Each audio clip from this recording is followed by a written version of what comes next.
تو جشن قرآن بھی منائے، جشن میلاد بھی منائے، لیکن اس طریقے پر جو اللہ کے محبوب صلی اللہ علیہ وآلہ وسلم نے تعلیم فرمایا، جو صحیح مسلم میں حدیث ہے 2750، جو مشکات میں بھی موجود ہے نفلی روزوں والے چیپٹر کے اندر۔ اللہ کے محبوب صلی اللہ علیہ وآلہ وسلم ہر منڈے کا روزہ رکھا کرتے تھے پیر کے دن۔ تو صحابہ کرام علیہم رضوان نے پوچھا کہ اے اللہ کے نبی علیہ السلام آپ یہ روزہ کیوں رکھتے ہیں؟ تو آپ نے فرمایا فیہ ولدت وفیہ انزل علی، اس دن میں پیدا ہوا اور اس دن مجھ پر پہلی دفعہ وحی نازل ہوئی، یعنی وحی کا نزول بھی منڈے کو ہوا، یعنی منڈے کا دن اللہ کے محبوب صلی اللہ علیہ وآلہ وسلم کی مبارک زندگی میں بڑا اہم ہے۔ پیدائش منڈے، ہجرت منڈے، وفات منڈے اور نزول قرآن منڈے، اور آپ جشن قرآن اور جشن میلاد سال کے بعد نہیں سر، ہر ویک منایا کرتے تھے منڈے کا روزہ رکھ۔ آج تک آپ نے سنا ہے جشن قرآن سال کے بعد منایا جاتا ہو؟ ہاں، جشن قرآن کی بجائے یہ کہا جاتا ہے قرآن حدیث ڈائریکٹ نہیں پڑھنا، گمراہ ہو جاؤ گے، یہ جشن ہو رہا ہے۔ تو جشن میلاد منانے کا طریقہ بتا دیا۔ بعض لوگ کہتے ہیں جی ہم اس پر قیاس کرتے ہوئے 12 ربیع الاول کا روزہ رکھ لیں، جس طرح ہمارے یہ دعوت اسلامی والے جن کی پہلے سبز پگڑی تھی اور اب سفید ہو گئی ہے، تو یہ لوگ 12 ربیع الاول کو روزہ رکھتے ہیں باقاعدہ طور پہ نا، اور قیاس کرتے ہیں۔ اب یہ قیاس بڑی دور کا ہے، ہم فتویٰ کو نہیں لگاتے، لیکن کم از کم باقیوں سے یہ بہتر ہے۔ باقی جو ایکٹیویٹیز پرفارم کر رہے ہیں نا، یہ آپ کو جو ڈول ڈمکے نظر آتے ہیں، عجیب و غریب قسم کی حرکات کرتے ہوئے لوگ، وہ دعوت اسلامی کے لوگ نہیں ہوتے۔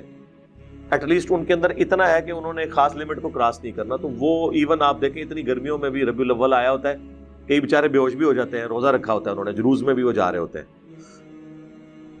باقی یہ ماڈل بنانا، ماڈلز کے آگے کھڑے ہو کے دعائیں کرنا، پھر ان ماڈلز کو دیکھنے کے لیے مرد و عورت کا اختلاط ہونا، اس کو تو خود بریلوی مکتب کے لوگ بڑے علماء ناپسند کرتے ہیں۔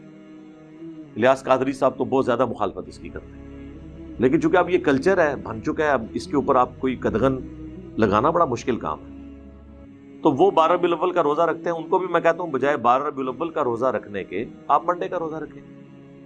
آج 10 ربیع الاول ہے، کل 11 ربیع الاول منڈے کے دن آ رہی ہے، تو آپ منڈے کا روزہ رکھیں۔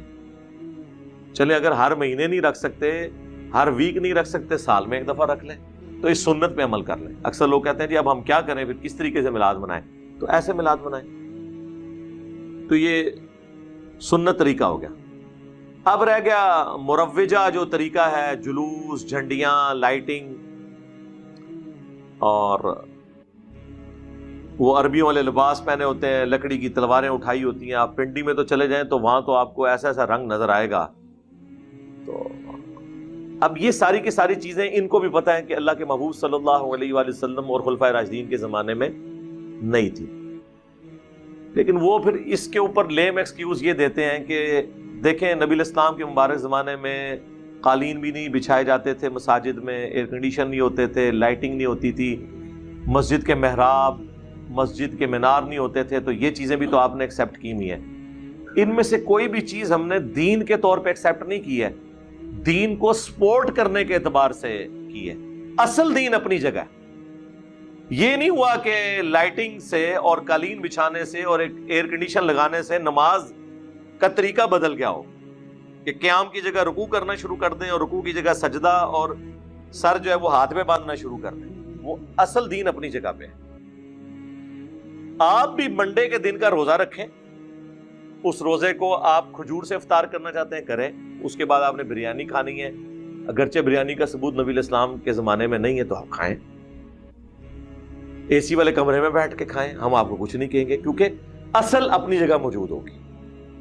دین کی اصل اپنی جگہ پہ ہونی چاہیے، اس کو سپورٹیو چیزیں ہو سکتی ہیں، جس طرح امام بخاری، امام مسلم نے دین کی اصل کو اپنی جگہ رکھا ہے۔ یہ کتابیں صحابہ نے تو نہیں لکھی، لیکن انہوں نے احادیث کو جمع کیا، تو دین اصل میں اپنی جگہ پہ تھا۔ ہماری یہ ویڈیو بن رہی ہے، یہ دین اصلی جگہ پہ موجود ہے، یہ ایک طریقہ ہے۔ لوگ ہوائی جہاز پہ حج کرنے کے لیے جاتے ہیں، ایک طریقہ ہے۔ الیکٹرانک کاؤنٹر کے اوپر تسبیحات کو شمار کرنا، یہ ایک طریقہ ہے، لیکن تسبیحات وہی ہیں جو نبی علیہ السلام نے تعلیم فرمائی، اور اس کی اصل ہے وہ حدیث صحیح مسلم کی، کہ جس نے اسلام میں اچھی سنت کو جاری کیا، جتنے لوگ اس پر عمل کریں گے اس کا ثواب اسے ملے گا، اور عمل کرنے والوں کے اپنے ثواب میں بھی کمی نہیں ہوگی۔ اور جس نے اسلام میں بری سنت کو جاری کیا، جتنے لوگ اس پہ چلیں گے اس کا وبال سب کا جمع کر کے اس شخص پہ ہوگا، اور ان کا اپنا وبال بھی کم نہیں ہوگا۔ یہ بدعت حسنہ اور سنت حسنہ کا فرق آپ سمجھ لیں۔ یہ سنت حسنہ ہے، بدعت حسنہ نہیں ہے۔ پھر سے کوئی پوچھے نا کہ بری بدعت کون سی ہے، پھر کہتے ہیں جو بھی ہم بدعت ذکر کریں کہتے ہیں یہ اچھی بدعت ہے، ہم کہتے ہیں بری بدعت، اللہ کے فضل سے آج تک کوئی بری بدعت کی مثال دے ہی نہیں سکا۔ وہ مثالیں وہ چیزوں کی دیں گے جو آلریڈی اسلام میں حرام ہے۔ وہ کہتے ہیں جی بری بدعت یہ ہے کہ عورتیں بے پردہ ہو کے میلاد کے جلوس میں آ جائیں، تو یہ بدعت تو نہیں میرے بھائی، عورتوں کا بے پردہ ہونا ویسے ہی منع ہے۔ جو آلریڈی شریعت میں کام منع ہے ان کو کوئی پرفارم کرتا ہے، اس کو آپ بدعت تو نہیں کہیں گے، وہ تو حرام کام ہے۔ تو ان کو مثال کوئی نہیں ملتی۔ بھائی بخاری مسلم میں واضح حدیث ہے، من احدث فی امرنا ھذا فہو رد، جس نے ہمارے دین جو ہم نے تعلیم کیا ہے اس میں کوئی چیز خود سے داخل کر دی وہ مردود ہے۔ پھر اکثر آپ کو کہیں گے منع کدھر ہے؟ جی منع ہے، صحیح مسلم میں 2005 نمبر حدیث ہے، اللہ کے محبوب صلی اللہ علیہ وآلہ وسلم جب بھی تقریر کرتے آپ کی آنکھیں سرخ ہو جاتی، آواز بلند ہو جاتی، غصے میں اضافہ ہو جاتا، جیسے کوئی جرنیل اپنی فوج کو تیار کر رہا ہو، یعنی جس سٹائل میں گفتگو کرتا ہوں۔ کہتے ہیں غامدی صاحب کی طرح بولا کریں، تو وہ غامدی صاحب کی سنت ہے، میں تو اس شخص کی سنت پہ چلتا ہوں جس کی قبر مدینے میں ہے۔ مسلم شریف ہے سر، مولانا شریف نہیں۔ آنکھیں سرخ ہو جاتی، آواز بلند ہو جاتی، غصے میں اضافہ ہو جاتا، گویا کہ ایک جرنیل اپنی فوج کو تیار کر رہا ہو۔ تو مڑ مڑ کرنے سے دنیا میں چینج نہیں آئی ہے، مڑ مڑتے 1200 سال تو لوگ کر رہے سر۔ ایک انجینئر کیا آیا ہے، ساری تبدیلی آئی ہے۔ اس کی وجہ یہ ہے کہ یہ سنت سٹائل ہے اس طریقے سے گفتگو کرنا، ٹھیک ہو گیا؟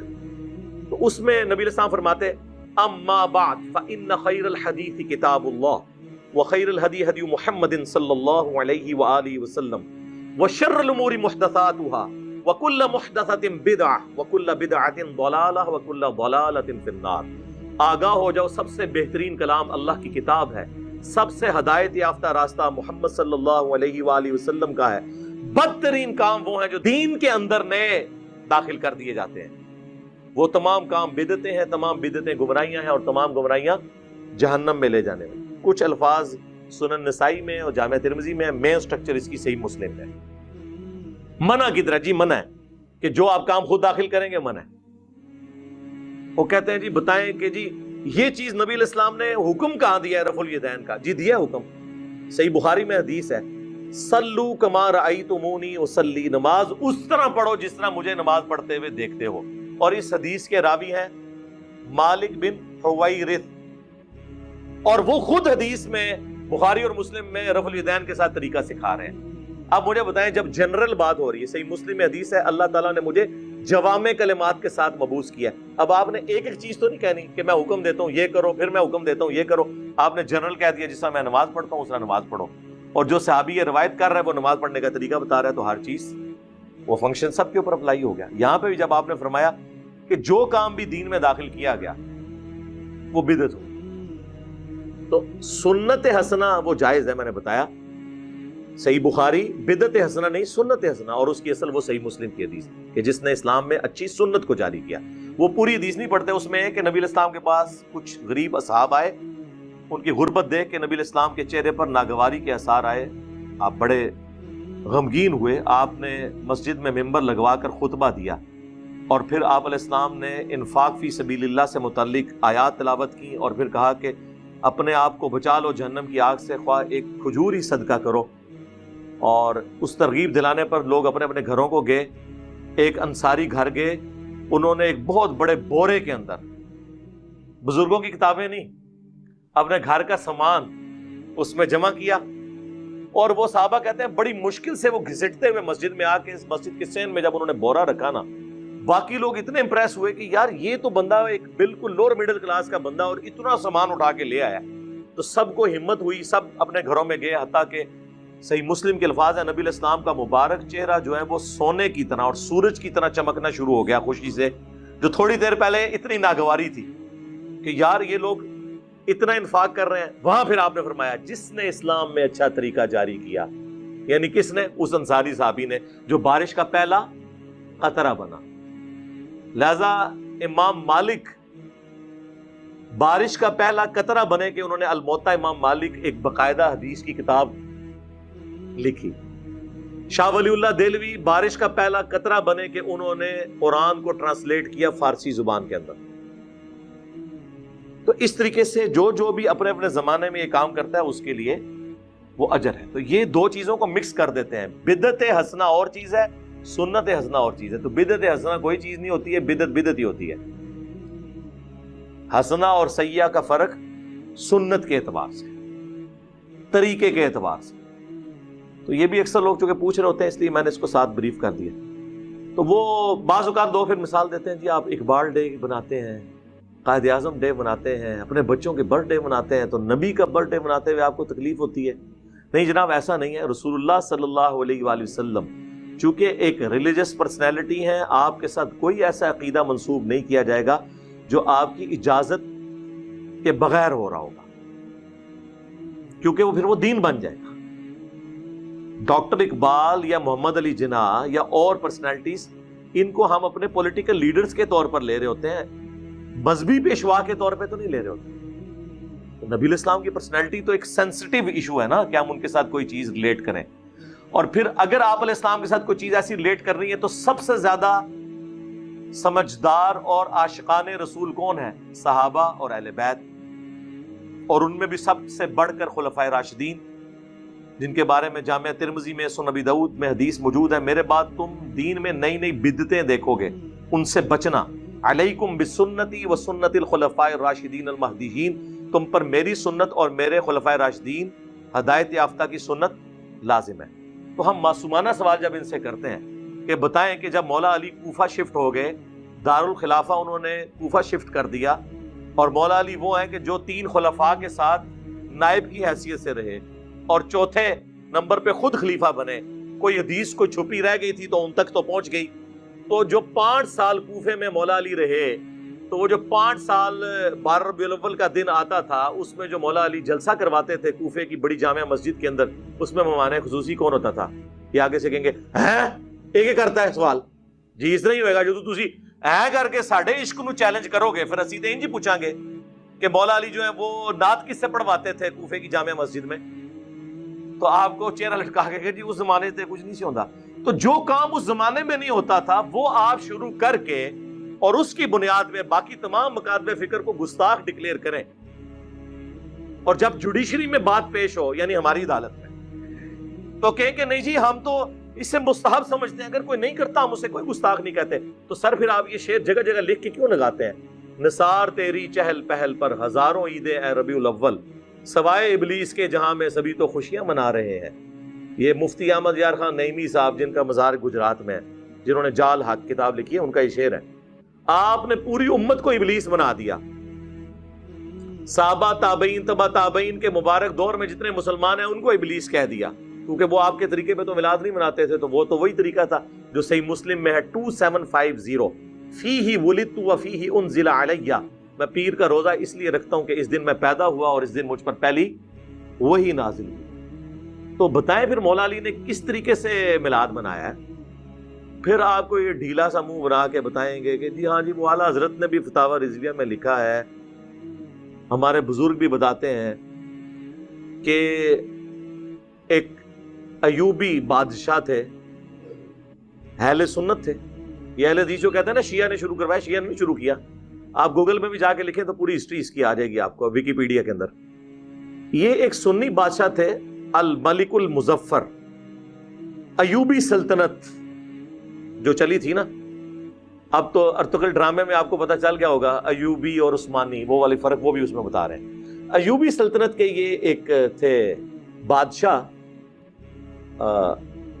630 ہجری میں فوت ہوئے ہیں، اور عیسوی اعتبار سے 1033 عیسوی، آج چل رہا ہے یہ 2021، تو آلموسٹ آپ سمجھ لیں 1000 سال پہلے کی بات ہے. تو انہوں نے 604 ہجری کے اندر پہلی دفعہ ان کو کسی نے، ظاہر ہے جی جب آپ کو کرنے کو کوئی کام نہ ہو تو پھر کوئی نہ کچھ چیز سوچتی ہے. تو انہوں نے 12 ربیع الاول کے دن علماء کو جمع کیا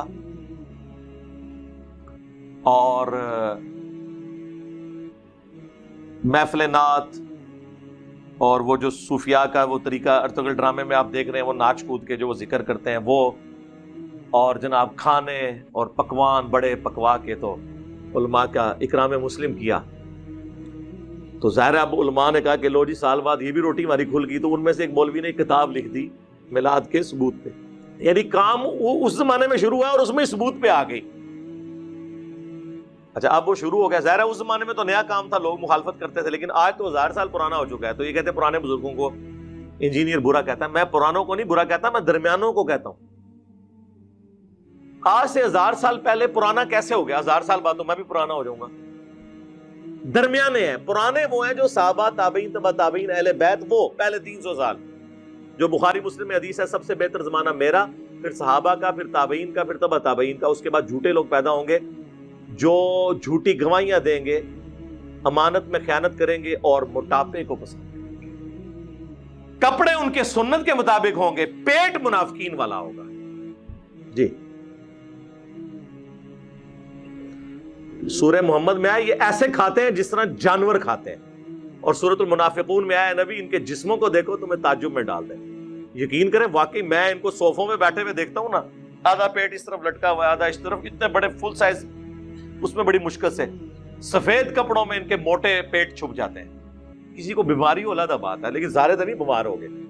یار طارق جمیل صاحب بھی ہیں نا، ان کا تو پیٹ نہیں نکلا ہوا. تو یہ کیا ہوا کہ جو بھی عالم بنتا ہے تو بیمار ہو جاتا ہے پیٹ کے اعتبار سے، کھاتے ہی بہت ہے زیادہ تر. تو وہ روٹی روزی ان کی کھل گئی اور وہ پھر سلسلہ ایسا شروع ہوا. پھر جلتی پہ تیل کا کام کیا سلطنت عثمانیہ نے، یہ ارطغرل صاحب کی اولاد نے. انہوں نے 1588 عیسوی کے اندر، آج سے آلموسٹ آپ سمجھ لیں 600 سال پہلے یا 500 سال پہلے کہہ لیں،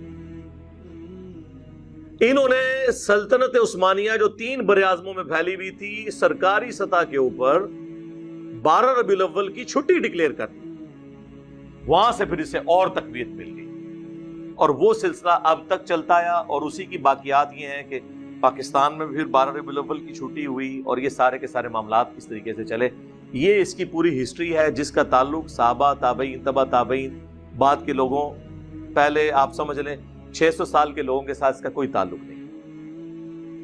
کاش میں دور پیمبر اٹھایا جاتا، بخدا قدموں میں سرکار کے پایا جاتا.